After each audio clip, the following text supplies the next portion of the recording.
ಎಲ್ಲರಿಗೂ ನಮಸ್ಕಾರ. BT ನ್ಯೂಸ್ಗೆ ಸ್ವಾಗತ. ಜಿ ಕನ್ನಡದ ಕಾಮಿಡಿ ಕಿಲಾಡಿಗಳು ಪ್ರೋಗ್ರಾಮ್ ಯಾರಿಗೆ ತಾನೇ ಗೊತ್ತಿಲ್ಲ ಹೇಳಿ. ಸೊ ಅದರಲ್ಲಿ ಬಂದಂತಹ ಮನು ಅನ್ನುವಂಥ ಕ್ಯಾರೆಕ್ಟರ್, ಮನು ಅನ್ನುವಂಥ ಹೆಸರು ಕೂಡ ಯಾರಿಗೆ ಗೊತ್ತಿಲ್ಲ. ಸೊ ಕಾಮಿಡಿ ಕಿಲಾಡಿಗಳು ಸೀಸನ್ 2 ವಿನ್ನರ್ ಮನು ಅವರು ಈಗ ಕಿರು ತೆರೆಯಿಂದ ಬೆಳ್ಳಿ ತೆರೆಗೆ ಚಿತ್ರರಂಗಕ್ಕೆ ಎಂಟ್ರಿ ಕೊಡ್ತಿದ್ದಾರೆ ನಾಯಕ ನಟನಾಗಿ. ಸೊ ಅವರು ನಮ್ಮ ಜೊತೆ ಇದ್ದಾರೆ, ಬನ್ನಿ ಅವ್ರನ್ನ ಮಾತಾಡ್ಸೋಣ. ಸರ್ ನಮಸ್ತೆ. ಸೊ ಮೊದಲನೇ ಬಾರಿಗೆ ಹೀರೋ ಆಗಿ ಬರ್ತಿದ್ದಾರೆ, ಅದು ಯೋಗರಾಜ್ ಸರ್ ಅವರ ಗರಡಿಯಲ್ಲಿ. ಎಷ್ಟು ಎಕ್ಸೈಟ್ ಆಗಿದ್ದೀರಾ ಸರ್? ತುಂಬ ಖುಷಿಯಾಗಿದ್ದೀನಿ ಮೇಡಮ್. ನಮಗೆ ಸುಮಾರು ವರ್ಷಗಳ ಕನಸು ಈ ಥರ ಒಂದು ದೊಡ್ಡ ಬ್ಯಾನರಲ್ಲಿ ಲಾಂಚ್ ಆಗಬೇಕು. ಚಿಕ್ಕ ಪುಟ್ಟ ಮಾಡ್ತೀವಿ, ಅವ್ರು ರಿಲೀಸ್ ಆಗೋಲ್ಲ, ಸುಮ್ಮನೆ ನಮ್ಮ ಫ್ರೆಂಡ್ ಸರ್ಕಲೆಲ್ಲ ಹೇಳ್ಕೊತೀವಿ, ಏನೇನೋ ಕಷ್ಟಪಡ್ತೀವಿ. ಬಟ್ ಮಾಡಿದರೆ ಒಂದು ದೊಡ್ಡ ಬ್ಯಾನರಲ್ಲಿ ಒಂದು ಲಾಂಚ್ ಆಗಬೇಕು ಅಂದ್ಕೊಂಡೆ. ಇವತ್ತು ಸಂಕ್ರಾಂತಿ ಹಬ್ಬದ ದಿವಸ ಇಷ್ಟು ವರ್ಷ ಜರ್ನಿಲಿ ಇವತ್ತು ಭಾಳ ಖುಷಿಯಾಗಿದ್ದೀನಿ ಸರ್. ಯೋಗರಾಜ್ ಸರ್ ಮಾಡುವಂಥ ಸಿನಿಮಾಗಳು ತುಂಬ ಫೇಮಸ್ಸು ಸರ್. ಆ್ಯಂಡ್ ಕೆಲವ್ರ ಲೈಫಲ್ಲಿ ಮಳೆ ಹರಿಸಿದ್ದಾರೆ, ನಿಮ್ಮ ಲೈಫಲ್ಲಿ ನದಿ ಸಾಗರ ಎಲ್ಲ ಹರಿಸಲಿ ಅಂತ ಟೀಮ್ ಹೇಳ್ತಿತ್ತು. ಇದ್ರ ಬಗ್ಗೆ ಏನು ಹೇಳ್ತೀರಾ? ಅದು ಏನೋ ಇಂಟು ಕೊಟ್ಟಿದ್ದಾರೆ ಲೈಟಾಗಿ, ಬಟ್ ನಾವೇನು ಕೊಡೋಂಗಿಲ್ಲ ಮೇಡಮ್. ಯಾವ ಪರಿಸ್ಥಿತಿಲಿ ಏನೂ ಹೇಳೋಂಗೇ ಇಲ್ಲ. ಹಾಗಾಗಿ ಕತೆ ಜನಕ್ಕೆ ಇಷ್ಟೇ ಒಂದು ಲೈನಲ್ಲಿ ಹೇಳಬೇಕು ಅಂದರೆ ನೋಡೋರಿಗೆ ವಾವ್, ಇದನ್ನು ಏನೋ ಕಾಮಿಡಿ ಇದ್ದೇ ಇರುತ್ತೆ. ನಮ್ಮ ಸ್ಟ್ರೆಂತ್ ನಾವು ಬಿಡೋಲ್ಲ. ಹಂಗಾಗಿ ನಮಗೇನು ಮಾಡಬೇಕು ಅದು ಯೋಗಿ ಗೌಡರು, ಶ್ರೇಯಸ್ ಅವರು ಮಾಡಿದ್ದಾರೆ. ಅದು ಬಿಟ್ಟು ಬೇರೆ ಮನು ಇದನ್ನು ಬೇರೆ ಥರನೂ ಟ್ಯಾಲೆಂಟ್ ಇದೆಯಾ, ಜನಕ್ಕೊಂದು ಸರ್ಪ್ರೈಸ್ ಅನ್ನೋ ಒಂದು ಸೆಗ್ಮೆಂಟ್ ಅಂತೂ ಇರುತ್ತೆ ಮೇಡಮ್. ಇದು ಸರ್ ಕಾಮಿಡಿ ಕಿಲಾಡಿಗಳು ಅಲ್ಲಿ ಮನು ಅವ್ರನ್ನ ಯಾರೂ ಮಾತಾಡ್ಸೋಂಗೆ ಇರಲಿಲ್ಲ, ಏನು ಆ್ಯಕ್ಟ್ ಕೊಟ್ಟರು ಅದು ತಿಂದು ಹಾಕ್ಬಿಡ್ತಿದ್ರು. ಸೊ ಈಗ ಚಿತ್ರದಲ್ಲಿ ಕಾಮಿಡಿ ಜೊತೆಯಲ್ಲಿ ಬೇರೆ ಸ್ವಲ್ಪ ಏನಾದರೂ ಹೇಳ್ತೀರಾ ಸರ್ ಪಾತ್ರದ ಬಗ್ಗೆ? ಅದು ಕುಲದಲ್ಲಿ ಕೀಳು ಯಾವುದೋ ಟೈಟ್ಲೇ ಹೇಳ್ತಿದೆ. ಹೆಂಗಿದೆ ಆ ಒಂದು ಏನಿದೆ, ಅದು ಪೋಸ್ಟರ್ ಏನಿದೆ, ಆ ಟೈಟ್ಲೇ ನಿಮಗೆ ಆಲ್ಮೋಸ್ಟ್ ಅರ್ಥ ಆಗಿರುತ್ತೆ. ಪೂರ್ತಿ ನಾವು ಇಂಟ್ ಕೊಡೋಂಗಿಲ್ಲ, ಅಷ್ಟೇನೇನಿಲ್ಲ ಬೇರೆ. ಸೊ ನೀವು ರಂಗಾಯಣ ರಘು ಸರ್ ಅವರ ಡೈಲಾಗ್ಸು, ಅವರ ಮ್ಯಾನರಿಸಮ್ ಇದೆಲ್ಲ ಮಾಡಿ ಫೇಮಸ್ ಆಗಿದ್ದವರು. ಇವಾಗ ಅದೊಂದು ಸ್ವಲ್ಪ ಮಾಡೋಕ್ಕಾಗತ್ತೆ ಸರ್? ಇಲ್ಲ ಮೇಡಮ್, ಅದನ್ನು ಬ್ಯಾನ್ ಮಾಡಿಬಿಟ್ಟವ್ರೆ. ಯಾವುದೂ ಮಾಡೋಂಗಿಲ್ಲ. ಇವತ್ತಿಂದ ತುಂಬ ಜವಾಬ್ದಾರಿಕೆ ವಹಿಸ್ಬಿಟ್ಟವ್ರೆ. ನೀವೆಲ್ಲೂ ಆ ಥರ ಮಿಮಿಕ್ರಿ ಮಾಡ್ಕೊಂಡು ಇದೆಲ್ಲ ಮಾಡೋ ಜಾಗದಲ್ಲಿ ಮಾಡಿ, ಬೇರೆ ಥರ ಏನಾರು ಒಂದು ಇದ್ರ ಲಾಸ್ಟಲ್ಲಿ ಈಗೆಲ್ಲ ಮಾಡೋಕೆ ಹೋಗ್ಬೇಡಿ. ಸದ್ಯಕ್ಕೆ ಈಗ ಏನು ಸಿನಿಮಾಗೆ ವರ್ಕ್ಶಾಪ್ ಮಾಡ್ತೀರಾ, ಈಗ ನಾನು ತಲೆಲೆಲ್ಲ ಓಡ್ತಾ ಇರೋದು, ಈಗ ಹೋಗಿ ಕುತ್ಕೊಂಬ ಪ್ರಾಕ್ಟೀಸಿಗೆ ಅದೇ ಓಡ್ತಾ ಇರೋದು.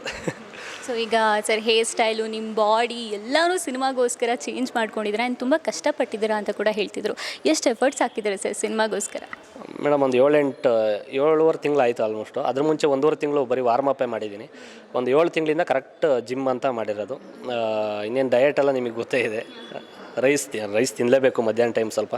ಇನ್ನು ಬರೀ ಚಿಕನ್ನು, ಮೊಟ್ಟೆ, ತರಕಾರಿ ಈ ಥರದ್ರಲ್ಲೇ ಆಲ್ಮೋಸ್ಟ್ ಇದೆ ಪೂರ್ತಿ ಇದ್ದೀನಿ. ಸೊ ಯೋಗರಾಜ್ ಸರ್ ಅವರ ಕಾಲ್ ಬಂದಾಗ ನಿಮಗೆ ಲೈಕ್ ಈ ಥರ ಸಿನಿಮಾ ಮಾಡ್ತಿದ್ದೀನಿ, ಅದಕ್ಕೆ ನಿಮ್ಮನ್ನು ನಾಯಕ ನಟನಾಗಿ ಚೂಸ್ ಮಾಡ್ತಿದ್ದೀನಿ ಅಂದಾಗ ನಿಮ್ಗೆ ಏನು ಅನಿಸ್ತು ಸರ್? ಮೇಡಮ್ ಇದರಲ್ಲಿ ಮೊದಲಿಗೆ ನಮಗೆ ಇದು ನಮ್ಮ ನಿರ್ಮಾಪಕರು, ನಮಗೆ ಹಳೇ ಪ್ರೀತಿಯ ಬ್ರದರ್ ಅವರು, ನಮಗೆ ಹಾಸನದವರು. ನಮಗೆ ಇದಕ್ಕೆಲ್ಲ ಕಾರಣ ನಮಗೆ ಆಂಜನೇಯ ಬಜರಂಗಿ, ಅದರಿಂದಲೇ ನಮಗೆ ಇಡೀ ಸಿನಿಮಾ ಪೂರ್ತಿ ತಂಡ ಆಗಿದ್ದು. ನಮಗೆ ಭಟ್ರು ಸರ್ ಯಾವಾಗಲಾರು ಒಂದು ಮಾಡ್ತೀನಿ ಏನಾದರೂ ಒಂದು ಮಾಡಬೇಕು ಅಂತ ಇದ್ರು. ಅದೇ ಟೈಮಿಗೆ ನಮ್ಮ ಸಂತೋಷ್ ಸರ್, ವಿದ್ಯಾ ಮೇಡಮ್ ಇಬ್ಬರು ಸಿಕ್ಕಿದ್ರು. ಒಂದು ಒಳ್ಳೆ ಕಥೆ ಇದ್ರೆ ಹೇಳಿ ಅಂತ. ಯೋಗರಾಜ್ ಭಟ್ರು ಸರ್ ಹತ್ರ ಒಂದು ಒಳ್ಳೆ ಕಥೆ ಇದೆ ಅಂದಮೇಲೆ ಇವರು ಇಬ್ಬರು ಕಂಬೈಂಡ್ ಆಗಿ ಒಂದು ಸಿನಿಮಾ ಮಾಡೋಣ, ಒಂದು ಹಳ್ಳಿ ಪ್ರತಿಭೆ, ಏನೋ ಒಂದು ನಮ್ಮಿಂದ ಏನೋ ಒಂದು ಒಳ್ಳೇದಾಗಲಿ, ಇವನಿಗೆ ಒಳ್ಳೆ ಟ್ಯಾಲೆಂಟ್ ಇದೆ ಅಂತ ಹೇಳ್ಬಿಟ್ಟು ಇಬ್ಬರು ಡಿಸ್ಕಸ್ ಮಾಡಿ ಒಂದು ಸಿನಿಮಾ ಮಾಡೋಣ ಅಂತ ರೆಡಿ ಮಾಡಿದರು ಮೇಡಮ್. ಸೊ ರೈತ ಟು ಹೀರೋ ಏನು ಹೇಳ್ತೀರಾ ಸರ್? ಇದು ತುಂಬ ಎದೆ ತೊಡ್ಕೊಂಡು ಹೇಳ್ತೀನಿ ಮೇಡಮ್. ಇದು ಖುಷಿ ಆಗುತ್ತೆ. ಇವತ್ತು ಏನು ರೈತ ಅಂದ್ಬಿಟ್ಟು ನಾವು ಏನು ಸುಳ್ಳು ಇದು ಮಾಡೋಕ್ಕಾಗಲ್ಲ. ಇವತ್ತು ಹೊಲ ಉಳ್ತೀವಿ, ಇವತ್ತು ಊರಿಗೆ ಕೆಲಸ ಮಾಡ್ತೀವಿ, ಇವತ್ತು ಹಾಲು ಕರಿತೀವಿ, ಇವತ್ತು ಕುರಿ ಮೇಯಿಸ್ತೀವಿ. ಇಲ್ಲಿ ಬಂದರೆ ಈ ಕೆಲಸನೂ ಮಾಡ್ತೀವಿ. ಪ್ರತಿಯೊಂದು ಇಂಥ ಕೆಲಸ ಬರೋಕ್ಕಿಲ್ಲ ಅನ್ನಂಗಿಲ್ಲ, ಎಲ್ಲ ಮಾಡ್ತೀವಿ ಮೇಡಮ್.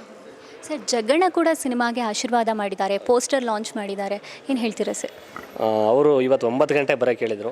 ಹೋದ ಮನೆ ಹತ್ರ ತುಂಬ ಖುಷಿಪಟ್ಟು ರಾಯರ ಮುಂದೆ ಪೋಸ್ಟ್ರ ಇದು ಮಾಡಿ, ಅವ್ರ ಪಾದಕ್ಕೆ ಇದು ಮಾಡಿ ನನಗೆ ಆಶೀರ್ವಾದ ಮಾಡಿ, ಆಮೇಲೆ ಇನ್ನೂ ಒಂದು ಹೇಳಿದರು, ಮಡೆನೂರು ಮನು ಅನ್ನೋ ಹೆಸರನ್ನ ಚೇಂಜ್ ಮಾಡ್ಕೊಂಡು ಮನು ಮಡೆನೂರು ಅಂತ ಹಿಡಿಯೋ, ತುಂಬ ಒಳ್ಳೆಯದಾಗುತ್ತೆ ಅಂತ ಹೇಳಿದರು.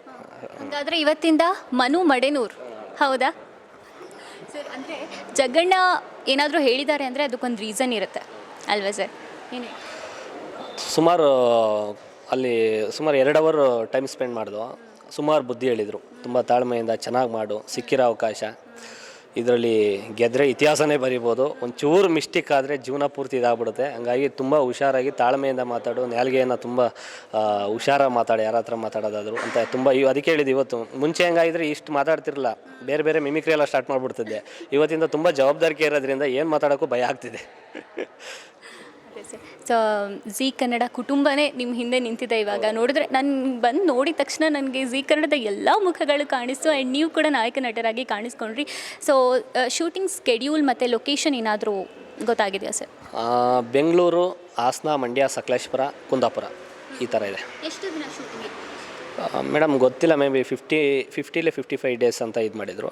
ಒಂದು 6 ಸಾಂಗ್ ಇದೆ, ಮನಮೂರ್ತಿ ಸರ್ದು ಸಾಂಗ್ ಇದೆ, ಇನ್ನು ಜಯಂತ್ ಕಾಕಿಣಿ ಸರ್ರು ಭಟ್ರ್ ಸರ್ ಇಬ್ಬರದು ಸಾಂಗು ಒಳ್ಳೆ ಕಾಂಬಿನೇಷನ್ನು ಚೆನ್ನಾಗಿ ಮಾಡಿದ್ದಾರೆ. ಒಟ್ಟಿನಲ್ಲಿ ಆ್ಯಕ್ಷನ್ನು, ರೊಮ್ಯಾನ್ಸು ಎಲ್ಲ ನಾವು ಸರಿಂದ ನಿರೀಕ್ಷೆ ಮಾಡ್ಬೋದು. Thank you sir, all the best ನಿಮ್ಮ ಸಿನಿಮಾಗೆ. ನೋಡಿದ್ರಲ್ಲ ಮನು ಅವರ ಮಾತು ಇದಾಗಿತ್ತು. ಸೊ ಇದೇ ರೀತಿಯ ಮಾಹಿತಿಗಾಗಿ ನೋಡ್ತಾ ಇರಿ VT news. Camera person Nishant ಜೊತೆ ಶಾಲಿನಿ ಆಚಾರ್. VT ನ್ಯೂಸ್ ಕನ್ನಡ, ಸಾಮಾಜಿಕ ಬದಲಾವಣೆಗಾಗಿ. ಇನ್ನಷ್ಟು ಸುದ್ದಿಗಳಿಗಾಗಿ ನಿಮ್ಮ VT ನ್ಯೂಸ್ ಕನ್ನಡವನ್ನು ಲೈಕ್, ಶೇರ್, ಸಬ್ಸ್ಕ್ರೈಬ್ ಮಾಡೋದು ಮರಿಬೇಡಿ.